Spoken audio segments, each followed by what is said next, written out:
¿Qué pasaría si les dijera que después de la muerte no les espera la paz, sino la aventura más peligrosa de sus vidas? Imaginen esto. Su alma debe cruzar 12 puertas custodiadas por demonios, enfrentarse a una serpiente cósmica y aprobar un examen final donde su corazón será puesto en la balanza. Si fallan, su existencia será borrada para siempre. ¿Suena a guión de película de terror? No. Son las creencias de los antiguos egipcios. Hoy nos adentraremos en el corazón de su inframundo, el Duat. Les guiaré a través de todo el recorrido del alma egipcia, desde el instante de la muerte hasta las puertas del paraíso. Descubrirán lo que realmente se esconde tras las máscaras de oro de los faraones y los misteriosos jeroglíficos del Libro de los Muertos. Prepárense, porque este viaje cambiará su concepto de la vida después de la muerte. Pero antes de sumergirnos en la oscuridad del Duat, entendamos los fundamentos. Para los egipcios, la muerte no era el final, sino una mera transición a otro estado que requería una preparación meticulosa. Creían que el ser humano estaba compuesto por varias entidades. Las principales eran el cuerpo, o Ka'at, y 2 almas, el Ka y el Ba. El Ka era la fuerza vital, el doble de la persona, que permanecía en la tumba después de la muerte y se alimentaba de las ofrendas. El Ba, en cambio, era la personalidad, el carácter, todo lo que hacía única a la persona. Y era el Ba, representado como un pájaro con cabeza humana, el que emprendía el arriesgado viaje por el inframundo. El propósito de esta travesía era reunirse con el Ka para convertirse en el Ak, el espíritu eterno e iluminado, y para que el Ba no se perdiera y lograra superar todos los peligros. Tenía una guía de viaje, el famoso Libro de los Muertos, una colección de hechizos y mapas que se colocaba en la tumba de cada egipcio adinerado. El viaje, de hecho, comienza justo en el momento de la muerte. Mientras el cuerpo del difunto se preparaba para la momificación, los sacerdotes ejecutaban el ritual más crucial, la apertura de la boca y los ojos. Utilizando herramientas especiales, tocaban simbólicamente la boca, los ojos y los oídos de la momia, para así restaurar su capacidad de ver, hablar y escuchar en el más allá. No era una simple despedida, era la activación de las capacidades mágicas del cuerpo. Los egipcios creían firmemente que, sin este ritual, el alma quedaría ciega y muda eternamente, incapaz de recitar los encantamientos necesarios para su propia defensa. La tumba no era una simple sepultura, sino un auténtico hogar para el alma Ka, y a la vez, una plataforma de lanzamiento para el alma Ba. Las paredes se decoraban con frescos que narraban escenas del futuro más allá, acompañados de extractos del Libro de los Muertos. Además, la cámara funeraria se llenaba con todo lo indispensable, desde alimentos y mobiliario, hasta sirvientes en miniatura conocidos como Ushabti. Todo estaba dispuesto para dar comienzo a la aventura más grande de todas. Una vez completados los rituales, el alma Ba, cual pájaro, abandona la tumba y se dirige hacia el oeste. Justo allí, donde el sol muere cada tarde para comenzar su travesía nocturna, se halla la entrada al Duat. Es fundamental entender que el Duat no es el infierno, es más bien un espacio de ultratumba complejo y multinivel. Es el reflejo especular del mundo de los vivos, pero infestado de peligros y magia. Aquí no hay tormentos eternos para los pecadores, al menos no en el concepto cristiano. Lo peor que podía ocurrir era la aniquilación total, el olvido absoluto. El Duat es un reino de pruebas. Sus paisajes mutan desde lagos de fuego hasta desiertos infranqueables, y está poblado tanto por dioses como por demonios aterradores. Para sobrevivir en este lugar, una vida simplemente virtuosa no bastaba. Se requería conocimiento, astucia y, por supuesto, una guía confiable, el Libro de los Muertos, que era, literalmente, el mapa y el manual de trucos esenciales para completar esta odisea. Al llegar al umbral del Duat, el alma se encuentra con uno de los dioses egipcios más reconocibles, Anubis, la deidad con cabeza de chacal. Contrariamente a la imagen popular, él no era una deidad maligna. Al contrario, Anubis actuaba como el primer asistente y guía del difunto. Él es el dios del embalsamamiento, el guardián de las necrópolis, y quien toma el alma de la mano para conducirla a través de los primeros y más intrincados caminos del inframundo. Su cabeza de chacal no era casual. Los chacales merodeaban a menudo los cementerios en el borde del desierto, y los egipcios los consideraban guardianes que velaban por el descanso eterno de los fallecidos.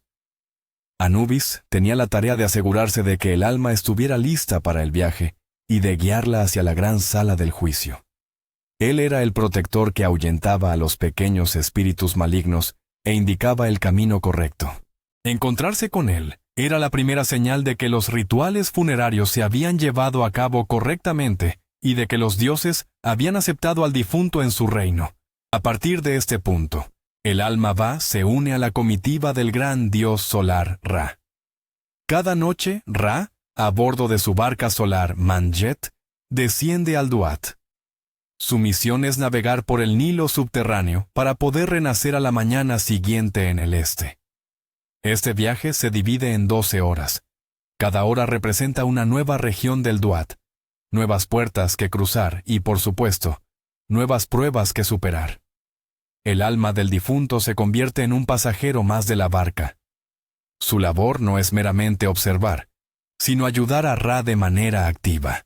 Debe recitar conjuros, ahuyentar a los monstruos y asegurar el mantenimiento del orden divino, conocido como Ma'at. No se trataba de un simple viaje, era una misión sagrada. El éxito de Ra al atravesar el Duat garantizaba el amanecer y la llegada de un nuevo día para todo el mundo de los vivos. Por lo tanto, cada alma difunta se convertía en protagonista de esta batalla cósmica entre la luz y la oscuridad. Literalmente, el destino del universo pendía de sus acciones. La primera hora de la noche, la primera puerta, se la llamaba la soberana del temblor. Cada una de las 12 puertas del Duat estaba custodiada por guardianes terribles. Podían ser serpientes armadas con cuchillos, demonios con cabeza de cocodrilo, o criaturas cuyos cuerpos estaban tejidos de fuego. Para cruzar, no bastaba con solo suplicar. El difunto debía demostrar que era un conocedor. Tenía que revelar el nombre secreto de la puerta, el nombre del guardián y el nombre del portero. Todos estos nombres estaban registrados en el Libro de los Muertos. Esta era la primera prueba de conocimiento y preparación mágica. Si el alma no podía responder, los guardianes no le permitían el acceso, y quedaba vagando en la oscuridad, con el riesgo de ser destrozada por demonios menores.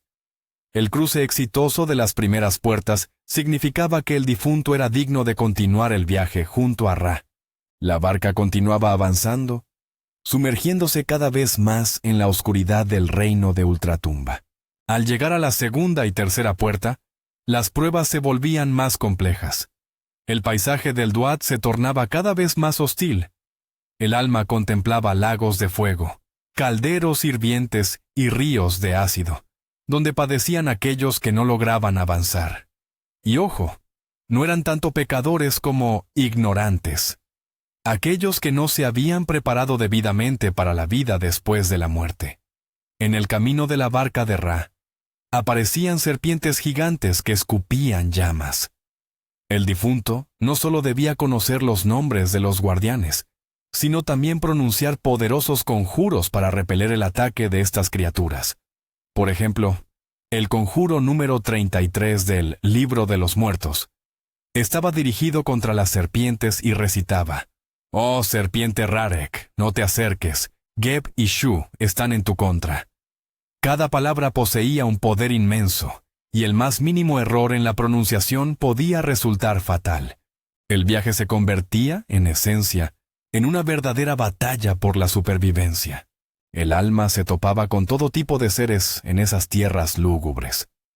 El Duat estaba poblado por un vasto bestiario de monstruos nacidos del caos. Además de las serpientes, Merodeaban demonios babuinos armados con palos afilados, y seres con cuerpo humano y cabezas de escarabajos o cocodrilos, acechando a las almas desprevenidas. También había demonios sin cabeza, con los ojos y la boca ubicados directamente en el pecho. Uno de los más aterradores era el demonio conocido como el devorador de asnos, que daba caza a las almas que se rezagaban de la barca de Ra. Todos estos seres eran la encarnación de los miedos y peligros del mundo real, los depredadores, la enfermedad y el hambre. El Bubas. Libro de los Muertos ofrecía instrucciones detalladas sobre cómo combatirlos. Algunos conjuros permitían adoptar la forma de un dios poderoso, como un halcón o un cocodrilo, para intimidar a los demonios. Otros, simplemente, volvían invisible al alma. Era sin duda una auténtica guerra mágica, pero todos estos monstruos palidecían ante el verdadero némesis de Ra y de todo el orden cósmico. Su nombre es Apophis o Apep. Esta es una serpiente colosal, la encarnación misma del caos primordial, la oscuridad y la destrucción. Cada noche, mientras la barca de Ra navegaba por el Nilo subterráneo, Apophis intentaba detenerla. Bebía el agua del río para que la barca encallara, o intentaba tragarse al mismísimo dios solar. El séquito completo de Ra, incluidos otros dioses, como Seth, y las almas de los difuntos, entraba en batalla contra él. Lo atravesaban con lanzas, lo ataban con cadenas mágicas y recitaban poderosos conjuros para debilitarlo. Incluso el alma del difunto debía gritar maldiciones contra Apophis, ayudando así a los dioses en su misión. Esta confrontación era la culminación de cada viaje nocturno. Si Apophis lograba vencer, el sol jamás volvería a salir, y el mundo entero se hundiría en la oscuridad eterna. Pero la victoria sobre él garantizaba el renacimiento y la continuidad de la vida. Entre la 4ª y la 5ª hora de la noche, la barca de Ra llegaba a la misteriosa región de Rostau. Rostau era una versión subterránea de la meseta de Giza, el dominio del dios Sokar, otra deidad halcón asociada al reino de los muertos. Aquí, el paisaje se transformaba en un entorno desértico y sumamente sinuoso. La barca debía navegar por estrechos corredores de arena, evocando los pasadizos internos de las pirámides. Era un lugar plagado de misterios y enigmas. Se creía que en Rostau se ocultaban las sendas secretas que unían el mundo de los muertos con el de los vivos. Rostau estaba custodiado por esfinges y por los leones gemelos Aker, los guardianes del ayer y del mañana. Para atravesar estas tierras, no bastaba solo con conocer los conjuros. También era imprescindible dominar las rutas secretas. Cualquier giro equivocado podía conducir el alma a un callejón sin salida, donde quedaría atrapada eternamente. Esta etapa simbolizaba el tránsito a través de los niveles más profundos y recónditos del subconsciente. Es la 6ª hora de la noche, la medianoche. La barca de Ra llega al corazón del Duat, a su lugar más profundo y tenebroso. Aquí, en las aguas primordiales, yace el cuerpo de Osiris, el primer faraón, asesinado por su hermano Set, y resucitado para convertirse en el señor absoluto del inframundo. En este instante, el espíritu de Ra se fusiona simbólicamente con el de Osiris. Es el clímax de una unión mística, la muerte y el renacimiento encarnados en una sola deidad. El dios solar, dador de vida, se encuentra con el dios de los muertos, soberano de la eternidad. Para el alma del difunto, era el punto más sagrado de todo su tránsito. Al presenciar la fuente misma del renacimiento, el alma obtenía la promesa y la esperanza de su propia resurrección. En esta oscuridad y silencio absolutos, se extraía la fuerza necesaria para afrontar la segunda mitad del viaje, aquella que conduciría al amanecer y al juicio final. Este momento simbolizaba que, incluso en la más profunda de las tinieblas, subsiste siempre la chispa de la vida. Al continuar su viaje a través de la 7ª y 8ª puerta, el alma se enfrentaba a un nuevo tipo de prueba. En esta etapa, no solo se ponía a prueba su poder mágico, sino también su intelecto. Los guardianes de las puertas y las deidades locales sometían al difunto a preguntas capciosas y enigmas relacionados con la mitología y la teología. Por ejemplo, podían preguntar, ¿quién nace sin madre? O, ¿qué tiene muchos ojos, pero no puede ver? Las respuestas correctas estaban ocultas en los textos sagrados. El alma debía demostrar que no solo había memorizado conjuros, sino que realmente comprendía la esencia del orden divino y la estructura del universo. Este era, en esencia, un examen de sabiduría. Fallar significaba que el alma no era digna de acercarse a la sala del juicio de Osiris. Estas pruebas destacaban la inmensa importancia que tenía el conocimiento para los antiguos egipcios. La sabiduría se valoraba tanto como la rectitud, puesto que solo el sabio podía comprender las leyes del universo y actuar conforme a ellas. Entre la 9ª y la 10ª hora de la noche, la barca solar de Ra navegaba junto a los campos de castigo. Aquí, el alma del difunto presenciaba el destino espantoso de aquellos que habían fracasado en las pruebas o habían sido condenados en el juicio. A estos se les conocía como los enemigos de Ra, o los condenados. Los demonios los destrozaban, los arrojaban a fosas de fuego o los obligaban a caminar cabeza abajo. Es crucial señalar que esto no era un infierno eterno. El castigo en el Duat era terminal, la destrucción total del alma, una segunda muerte de la cual no había retorno ni nada después. Los cuerpos de los pecadores eran incinerados y sus sombras se disipaban. La visión de este sufrimiento servía como la advertencia final para el alma del difunto. Les recordaba lo altas que eran las apuestas y la motivaba a recobrar fuerzas antes de afrontar las últimas y más difíciles pruebas. Era una terapia de choque diseñada para fortalecer la determinación del alma para alcanzar los campos de Yalu, la 11ª puerta. La tensión es palpable. La barca de Ra se acerca a la salida del Duat, y las pruebas se vuelven excepcionalmente duras. Aquí, los guardianes no examinaban tanto el conocimiento, sino la pureza moral del alma. Creaban ilusiones, tentando al difunto con riquezas o poder, para poner a prueba su integridad e incorruptibilidad. El alma debía demostrar un autocontrol absoluto y fidelidad a los principios de Maat, verdad, orden y justicia. En este mismo punto tenía lugar la batalla final contra la serpiente Apophis, que hacía un esfuerzo desesperado para evitar que el sol emergiera al mundo de los vivos. El difunto tenía que utilizar todo su arsenal de conjuros y toda su voluntad para ayudar a Ra a someter a Malabestia. Esta hora era considerada el ensayo general antes del juicio definitivo. El alma se purificaba de los últimos vestigios de miedos y deseos terrenales, preparándose para comparecer ante el gran Osiris. Era la 12ª puerta, la última hora de la noche. Su nombre era la que revela la belleza de Ra. Tras atravesarla, la barca emergía de la oscuridad del Duat, lista para ascender por el horizonte oriental. Se preparaba para alzarse como el sol matutino, Jepri, el dios en forma de escarabajo, mientras para el mundo de los vivos amanecía. Para el alma del difunto esto marcaba el fin de su peligroso viaje en la barca, aunque no el final de sus pruebas.